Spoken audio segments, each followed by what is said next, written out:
உறவுகளே, நம்மளோட இன்ட்ரெஸ்டிங்கான மண்வாசனை சீரியலை பார்க்கறதுக்கு எல்லாரும் தயாரா? அப்போ வாங்க டைம் வேஸ்ட் பண்ணாம வீடியோக்குள்ள போயிடலாம். மறக்காம சேனலை சப்ஸ்கிரைப் பண்ணி வீடியோக்கு லைக் போட்டு வச்சுக்கோங்க.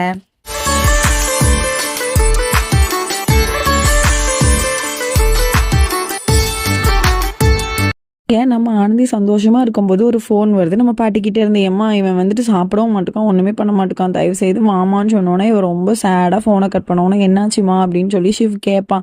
பாருங்கங்க, அவன் நான் இல்லாமல் சாப்பிட மாட்டுக்கான், தூங்க மாட்டுக்கான்னு சொல்கிறாங்கன்னு சொன்னோன்னே, ஒன்றும் பிரச்சனை இல்லை, வா நம்ம 2 பேரும் கிளம்பி போகலாம் வீட்டுக்கு. ஃபஸ்ட்டு முதல்ல அவன் நோயாளி தானே, அவனை முதல்ல போய் சாப்பிட வைக்கணும்னு சொல்லிட்டு கூப்பிட்டு போனோன்னு, வந்துட்டு ஆனந்தி வாமா, நீ வரலன்னோன்னு அவன் சாப்பிட மாட்டேன்றான், தூங்க மாட்டேன்றான், ஒன்றுக்கு கூட போகாமல் இருந்துகிட்டு இருக்கான் பாத்ரூம்க்கு அப்படின்ற மாதிரி சொல்கிறாங்க பாட்டியும். உடனே வந்துட்டு, நீ எங்கே போன, என்னை விட்டுட்டு போகக்கூடாதுன்னு நான் சொன்னேன்ல, எனக்கு வேலை இருக்குது, நான் என்ன பண்ணுறது, நான் போய் தான் ஆகணும், நீ வந்துட்டு ஏன் மாத்திரை கூட உன்னால் போட முடியாதோ, புடி முதல்ல மாத்திரையை போடுன்னு சொல்லிட்டு பேசிகிட்டு இருக்கோம். இங்கே ஷிவ் வேற வரான், பாட்டி வேற பக்கன்னு முழிக்காங்க. உடனே வந்துட்டு பார்க்குறான். பார்த்தா நம்ம ஆனந்தி வந்து மாத்திரையை கொடுத்துட்டு, போடு புடி மாத்திரையை புடி, எல்லாத்தையும் கையில் எடுத்து வந்துட்டு இருப்பாங்களா, நீ தான் கரெக்டாக போகணும், அப்போ நான் தானே உடம்பு சரியாகும், நான் போகிறேன் அப்படின்னு சொல்லிட்டு போவோம். கையை பிடிச்சி திரும்படியும் இழுத்துக்கிறான். கையை பிடிச்சி திரும்ப இழுத்துக்கிட்டு, நீ எங்கேயும் போவேனா, என் பக்கத்தில் கொஞ்ச நேரம் உட்கார ஆனந்தி, நான் உங்ககிட்ட கொஞ்சம் நேரம் பேசணும் அப்படின்னு சொல்லிட்டு சொல்லுவானா. உடனே வந்து பாட்டி சொல்லுவாங்க, பாரு இவன் என்னெல்லாம் அலப்பறம் பண்ணுறான்னு சொல்லி சிவகிட்ட தான் சொல்லிட்டு இருப்பாங்க. சிவுமே சரி தாங்கிட்டு நிற்போம் அப்படின்னு சொல்லிட்டு பார்ப்பா. இவன் வந்து பக்கத்தில் உட்காந்துக்கிடுவா. பக்கத்தில் உட்காந்தோடனே இவன் பேசுவான், எனக்கு வந்து மத்தியானம் வந்து இந்த சமையல் பண்ணி தருவியா அப்படின்னு சொல்லிட்டு பட்டார்னு பார்க்கும்போது ஷிவ் தான் இங்கே நிற்பானா. உடனே இது யார் அப்படின்னு சொல்லி ஷிவ்வை கேட்பான். இவர் வந்து இந்த ஊருடைய கலெக்டர், நான் இவர் கூட தான் வேலை பார்க்குறேன், நான் அப்பப்போ அங்கே எங்கன்னு போக வேண்டியதாக இருக்கும்ல, அது இவர் கூட தான் நான் போவேன், இவர் தான் என்னை எங்கேனாலும் கூட்டிகிட்டு வருவாருன்னு சொன்னோன்னே இவனை, ஓ அப்படியா, ஹலோ சார் அப்படின்னோன்னு இவனுமே வந்துட்டு பக்கத்தில் வந்துட்டு ஹலோ அப்படின்னு சொல்லிட்டு பக்கத்தில் வரலாம். வந்துட்டு சும்மா ஜாலியாக பேசிகிட்டு இருக்கவும், ஆனந்தி எனக்கு பாத்ரூம் போகணும் போல் இருக்குது, என்னை பாத்ரூமுக்கு மட்டும் கூட்டிகிட்டு போறியா, அப்படி செம்ம டயர்டாக இருக்குது, என்னால் எந்திக்க கூட முடியலை, என்ன அப்படி கைத்தாங்களாக கூட்டிகிட்டு போ அப்படின்ற மாதிரி சொல்லிட்டு இருக்கோம். ஷிவுக்கு ரொம்ப கோவம் வருது, என்ன இவன் இப்பெல்லாம் சொல்கிறான்னு சொல்லிட்டு சடான்னு போய் அவன் கையை பிடிக்க போவோம். இவன் அவன் கையை பிடிச்சிக்கிடுவான். பிடிச்சோடனே இவன் உடனே வந்து ஜக்கு இப்படி முறைச்சி பார்ப்பானா. அப்போ ஷிவு உடனே சொல்லுவான், அவங்க பொம்பளை இல்லை பொண்ணு இல்லை, அவங்க எப்படி உங்களை பாத்ரூம் கூப்பிட்டு போக முடியும், ஆயிருந்தால் ஒய்ஃபாக இருந்தாலும் அதெல்லாம் பண்ண முடியுமா, நான் ஒரு ஜென்ஸ் இருக்கேல்ல, நான் கூப்பிட்டு போகிறேன் வாங்க அப்படின்னு சொல்லிட்டு ஜக்கு வந்துட்டு பிடிச்சோன்னே ஜக்குமே சரி வரேன் அப்படின்னு சொல்லிட்டு அவனையுமே பத்திரமா பாத்ரூம்ல போய் விட்டுட்டு, இவன் உடனே வா ஆனந்தி நம்ம கீழே போவோம், அவன் தான் போயிட்டாலன்னு சொல்லிட்டு இவங்க 2 பேரும் கிளம்பிடுவாங்க. ஆனால் இவன் பாத்ரூமுக்கு போவாம பாத்ரூம் கதவுல இருந்து எட்டி பார்த்துட்டு வில்லத்திரமா இங்க இருந்து யோசிச்சுக்கிட்டு இருப்பான். சே, எல்லா இதையும் மிஸ் பண்றோமே அப்படின்ற மாதிரி. இங்க இவன் கீழே போனோன்னா சரி நான் போயிட்டு வரட்டுமா அப்படின்ற மாதிரி கிளம்புவானா. கிளம்புறதுக்கு முன்னால என்ன ஆயிரும்னா, அவனுடைய கார் கீ இருக்கா, கார் கீழே ஃபோனை வந்துட்டு மறந்துடுவான். சரியா, ஃபோனை மறந்துட்டேன், மேலதான் வச்சுட்டு வந்து நான் போறேன்னு சொல்லிட்டு இருப்பான். அப்போ உடனே அந்த சின்ன பையன் விளாண்டுட்டு இருப்பான். அப்போ அந்த பையனை கேட்பான், டேய் அண்ணங்கிட்டலாம் பேசவே மாட்டியாடா அப்படின்னோன்னா, நீ ஒன்று என் அண்ணன் இல்லைன்னா என் அண்ணன் ஜக்கு மட்டும்தான், நீ யாரு அப்படின்ற மாதிரி அந்த லூசு பையன் வந்துட்டு நம்மளோட ஷிவை பற்றி நோஸ் கட் பண்ணி விட்டுருவான். அப்படி ஒரு மாதிரி ஷிவுக்கு ஒரு மாதிரி ஆயிரும். உடனே இந்த பையனோட அம்மாவுக்கு வந்து ரொம்ப கோவம் வருது. புதுசாக என்ன பிள்ளை இப்பெல்லாம் பேசுது, இப்பெல்லாம் இவன் பேசினதே கிடையாதுன்னு சொல்லிட்டு, என்னடா நீ இப்பெல்லாம் பேசிட்டு இருக்க, இதெல்லாம் யாரா உனக்கு கற்றுக் கொடுத்தா, புது பழக்கமாக பேசிட்டு இருக்க, போடா வீட்டுக்கு அப்படின்னு சொன்னோன்னா ரூமுக்கு வத்தி விட்டுறாங்க. இவன் வந்துட்டு ஜக்கு கிட்ட சொல்கிறான், நீ சொன்னதுனால நான் போய் அம்மா கிட்ட வந்து சொன்னேன், உடனே அம்மா வந்து நீ அடிச்சுட்டாங்க, நீ சொன்ன மாதிரி தானே சொன்னேன், நான் என்னென்ன தப்பா சொன்னேன் அப்படின்னு சொன்னோன்னே இவன் சொல்கிறான், சரி இன்னொரு பிளான் வந்து உன்னை அடிக்காத மாதிரி நான் போட்டு தரேன், அதை வந்து நீ எல்லார் முன்னாலையும் பேசணும் சரியா அப்படின்ற மாதிரி ஜக்கு வந்துட்டு சொல்லி கொடுக்குறான் அந்த பையனுக்கு. அவனை கட்டி பிடிச்சிட்டு இப்படி ஆறுதல் படுத்திக்கிட்டு இருக்கோமே, நம்ம ஜக்கு என்ன பண்ணுவான், அப்படி மேலே பார்ப்பானா, அங்கே பார்த்தா நம்மளுடைய ஷிவ் நின்றுட்டு இருப்பான். ஷிவ் வந்துட்டு எல்லாத்தையுமே கேட்டிருப்பானோ அப்படின்ற மாதிரி யோசிச்சுட்டு இருந்தா, அவன் உனத்தையுமே கேட்டிருக்க மாட்டான். இவன் சும்மா இப்படி பண்ணுறதை மட்டும் பார்த்துட்டு, நான் ஃபோனை வச்சுட்டு போயிட்டேன் ஜக்கு, அதான் எடுக்க வந்தேன் அப்படின்னு சொன்ன உடனே இவனுமே வந்துட்டு அப்படியே பதறிட்டு, எடுத்துட்டு போங்க அப்படின்ற மாதிரி பைத்தியமே நடிப்பான். இங்கே அதே மாதிரி அடுத்த நாள் வந்துட்டு என்ன நடக்கும்னா, ஒரு பூஜை நடக்கும் சரியா, குட்டி பூஜை வந்து கோவிலில் நடக்கும். அங்கே வந்து கப்பிள்ஸ் எல்லாருமே சேர்ந்து பூஜை பண்ணணும். அப்போ முதல்ல வந்து பெரியப்பா மட்டும் பண்ணுவாங்க, ஆனால் மாமா மாமி இல்லைல்ல, அதனால அவங்க பண்ணலை. ரெண்டாவது என்ன பண்ணுவாங்கன்னா, ஷிவும் இவளும் பண்ணிட்டு இருக்கும்போது ஒரு கை நடுவில் வந்துடும். அந்த கை யார் கை, 2 பேரும் பார்ப்பாங்க, அது நம்ம ஜக்கு கை. அவன் வந்துட்டு ஏன்னா புருஷனும் பொண்டாட்டி உள்ள, அவன் தான் பைத்தியமாக நடிக்கிறாங்க, அப்போ அவன் தானே பண்ணணும்னு அவன் அப்படி கையை வைக்கவும், நம்மளுடைய ஷிவ் அப்படி பாவம் போல கையை மேலே கூப்பி மெதுவாக சாமி கும்பிட்ற மாதிரி கொண்டுட்டு அடியும். எனக்கு ரத்த கண்ணீர் மட்டும்தான் கண்ணில் வடியல, அதெல்லாம் கஷ்டமா இருக்கு. அந்த ஆனந்தி என்ன பண்ணியிருந்தானா, அவளுமே கையை எடுத்தவொன்னே ஜக்கு மட்டும் தனியாக போய் பண்ணிட்டு இருக்கான். ஆஹா, இதுலேயே நான் இவங்களை பிரிச்சுட்டேன் அப்படின்ற மாதிரி சிரிச்சுட்டு இவன் மட்டும் தனியாக இருந்து அந்த பூஜையை வந்து பண்ணுறான். இவங்க 2 பேரும் கும்பிட்டுட்டு இருக்கான். அதுக்கப்புறம் கிளம்பும்போது இவங்க எல்லாரும் ஜீப்ல ஏற போவாங்களா, இவன் பாஞ்சு ஓடி வந்து என்னது, ஆனந்தி இப்போ நான் வந்துடுறேன், குங்குமம்லாம் எடுத்துட்டு இருக்கேன், பிரசாரம் எடுத்துட்டு வாரேன், நீ எனக்கு உன் பக்கத்தில் சீட் போடுனமா அப்படிங்கவும் இவன் பார்க்க, ஐயோ இந்த சீட்ல இவன் வந்து உட்கார போறானா விளங்கும் அப்படின்ற மாதிரி இவன் யோசிச்சுக்கிட்டு போய்கிட்டு இருக்கா. அதுக்குள்ள இவ பரவானா அப்படி மெதுவா எல்லா பிரசாதத்தையும் எடுத்துட்டு வந்துட்டேன் அப்படின்னவே வருவான். இவன் ரொம்ப பயத்துல இருந்துட்டு இருப்பா. இவன் அப்படி சிரிச்சுக்கிட்டே வரவும் பட்டார்னு ஒரு பிரேக், சடன் பிரேக்ல ஒரு கார் வந்து நின்றும்.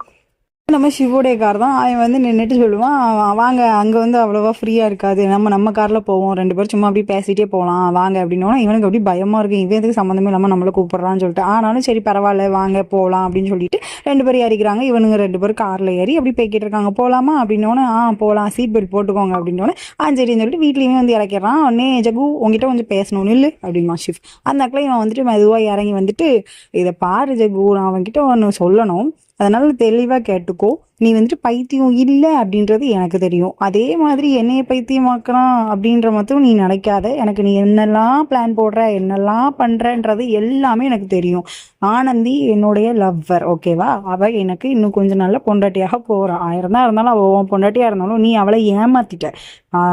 அதனால வந்துட்டு அவளை திரும்படியும் நீ கஷ்டப்படுத்தணும்னு நினச்சேன்னா என்னோட அடி உனக்கு ஞாபகம் இருக்குல்ல, அதனால ஞாபகத்தில் அதை நல்லா வச்சுட்டு ஒழுங்கா அவகிட்ட விளையாடு, ஓகேவா அப்படின்னு சொல்லிட்டு தோலை அப்படி மெதுவாக தட்டி கொடுத்துட்டு இவனுமே அங்கேருந்து போகிறான். அப்போ இவனே சொல்கிறான், 1000 தான் இருந்தாலும் அவன் என்னோட பொண்டாட்டி சார், நீங்கள் தான் ஏதோ பைத்தியம் மாதிரி பேசிகிட்டு இருக்கீங்க. நான் என்ன சார், நான் என்ன பண்ணேன், அவன் என்னோட பொண்டாட்டி, நான் என் பொண்டாட்டி எவ்வளோ அழகாக பார்த்துக்கணுமோ அவ்வளோ அழகாக பார்த்துக்கணும். டேய் என்னடா நீ திரும்ப திரும்ப அப்படியே பேசிகிட்டு இருக்க, நீ என்ன பைத்தியம்னு நினச்சிட்டு இருக்கியா, நீ என்னென்ன பண்ணிட்டு இருக்க எனக்கு தெரியுன்றோம் அப்படின்ற மாதிரி சொன்னோன்னே இவனும் அவனை பக்க அவனும் இவனை பக்க 2 பேரும் கோவத்தில் முட்டிக்கிட்டு நிற்கிறாங்க.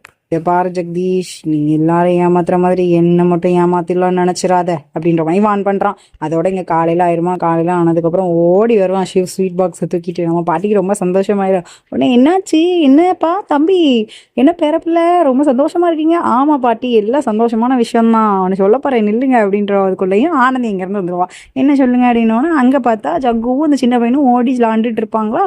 அப்போனையும் ஓடி சின்ன பையன் வந்துட்டு நிற்பான். ஜக்குவுமே பார்த்துட்டு நேற்று ராத்திரி பேசினது இவனுக்கு ஞாபகம் வந்துடும், நம்மளை இப்படி மிரட்டினானே அப்படின்னு சொல்லிட்டு இவனுக்கு வந்துட்டு அந்த ஞாபகத்திலேயே ஜக்கு வந்துட்டு முறைச்சிட்டு நின்றுட்டு இருப்பான். அப்போ இந்த சின்ன பையன் சொல்லுவான், அங்கிள் அங்கிள் நீங்க கலெக்டர் தானே, என் அண்ணனை பிடிச்சிட்டு போங்க, என்னை துரத்திக்கிட்டே இருக்கான் அப்படின்ற மாதிரி சும்மா விளையாட்டுக்கு சொல்லுவான். அப்போ உடனே ஜக்கு சொல்லிடுவான், இல்லடா நீ அப்படிலாம் விளையாட்டு கூட சொல்லிடாத, அவர் வேணும்னே வந்துட்டு இதான் சாக்குன்னு சொல்லிட்டு அன்னைக்கு என்னைய தூக்கி உள்ள போட்ட மாதிரி இன்னைக்கு உள்ள தூக்கி போட்டுற போறாரு அப்படின்ற மாதிரி இவன் சொல்லுவோம். சிவ் வந்துட்டு என்ன பண்றான், அப்படி ஒரு கேள்வி சும்மா அப்படி கேட்குறாங்க.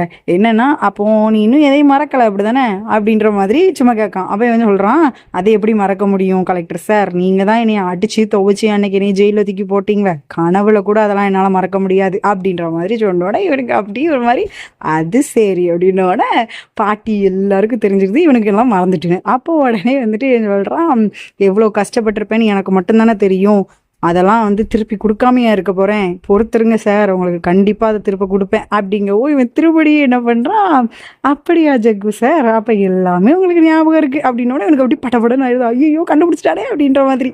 வீட்டில் உள்ளவங்க எல்லாரும் அப்படியே பக்கம் அவனை தான் பார்க்காங்க. இவனுக்கு அப்படி ஐயோ யாரும் கண்டுபிடிச்சிட்டாங்களே, இப்போ நம்ம என்ன பண்றது அப்படின்னு சொல்லிட்டு பார்க்க நம்ம சிவுக்கு செம்ம சிரிப்பு, நம்மட்டு சிரிப்பு சிரிச்சிட்டு இருக்கான். வாட்டி வா மாட்டிக்கிட்டியா அப்படிங்கும். அவங்க அப்பா கேட்காங்க, என்னடா எல்லாம் ஞாபகம்ட்டா அப்படின்னோட உடனே அப்படி ஆமாப்பா எனக்கு எல்லாம் ஞாபகம் வந்துட்டு அப்படின்னு அடிக்கிறாங்க நடிப்புக்கார பையன்.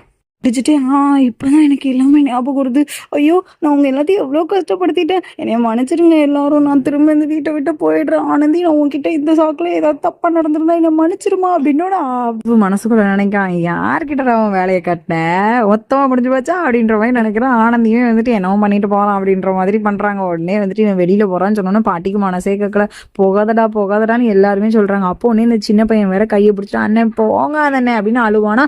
அப்போ உடனே பெரியப்பா எல்லாரும் கேட்பாங்க, டேய் என்னடா நீ இவ்வளோ கல்லஞ்சக்காரனா இருக்கீங்க, அந்த குழந்தையோட வாழ்க்கையை காப்பாத்தினதே நம்மளுடைய ஜக்கு தானடா, அவனுக்காக கூட ஜக்கு வீட்டுக்குள்ள வைக்க மாட்டீங்களாடா அப்படின்னு சொன்னோன்னே நம்மளுடைய ஆர்வம், அதாவது ஜக்கு அப்பா சொல்றாங்க, ஒன்றும் பிரச்சனை இல்லை அவனை தூக்கி உள்ள வச்சுக்கோங்க, நானும் ஆனந்தி வீட்டை விட்டு வெளியில போயிடுறோம் அப்படிங்கவும் எல்லாருக்குமே ரொம்ப மனசு கஷ்டமா இருக்கு. உடனே வந்து எனக்காக யாரும் வெளியில போவானா அப்படின்னு ஜக்கு சொல்லுவான். டே நீ வாயை மூடுறா அப்படின்ற மாதிரி அவன் அப்பன் சொல்லிடுவான். அதுக்கப்புறம் வந்துட்டு எல்லாரையும் பார்த்துட்டு ரொம்ப கஷ்டப்பட்டு இருப்பான். அப்போ உடனே ஆனந்தி என்ன பண்ணுவான், விறுவிறுன்னு பக்கத்துல போயிடுவா காய்ஸ். அவன் போயிட்டு பெரிய இவ மாதிரி என்ன பண்ணிடுவா, நான் வந்து உன்னை மன்னிச்சிட்டேன் ஜக்கு, எனக்காக யாரும் இந்த வீட்டை விட்டுலாம் வெளியில போகவும் வேண்டாம், நானும் இந்த வீட்டை விட்டு போகவும் வேண்டாம். என்னை இந்த வீட்டில் நீங்கள் சொந்த பேத்தியாக தானே பார்த்துக்கிட்டீங்க, அதே மாதிரி என்னை விட இவன் தான் இந்த வீட்டுக்கு ரொம்ப உரிமைப்பட்டவன். என்ன நீங்கள் நேற்று வந்த மாதிரி ட்ரீட் பண்ணாமல், அதாவது அவனை நேற்று வந்த மாதிரி ட்ரீட் பண்ணாமல் எப்பவும் போலயே நீங்கள் பார்த்துக்கோங்கன்னு சொன்னோன்னே எல்லாருக்குமே வந்துட்டு சந்தோஷமாக இருக்குது. பாட்டிக்கு ரொம்ப ரொம்ப சந்தோஷமாக இருக்குது. அப்பாடா மன்னிச்சிட்டா, எல்லா பிரச்சனையும் தீந்துட்டு அப்படின்னு சொல்லிட்டு இவனுக்கு அப்படி கண் கலங்கி நின்றுட்டு இருக்கான். ஃப்ரெண்ட்ஸ் பொண்ணே பாட்டி சொல்கிறாங்க, அவள் எவ்வளோ பெரிய நல்லவளாக இருந்தால் உன்னை வந்து அவன் மன்னிச்சிருக்கான்னு பார்த்துக்கோ. இனிமே இது வந்து உனக்கு ஒரு புது லைஃப், இதை வந்து நீ நல்லபடியாக யூஸ் பண்ணிக்கிறோம், இனிமேல் உன் வாழ்க்கையை நல்லபடியாக அமைச்சுக்கோ ஜக்கு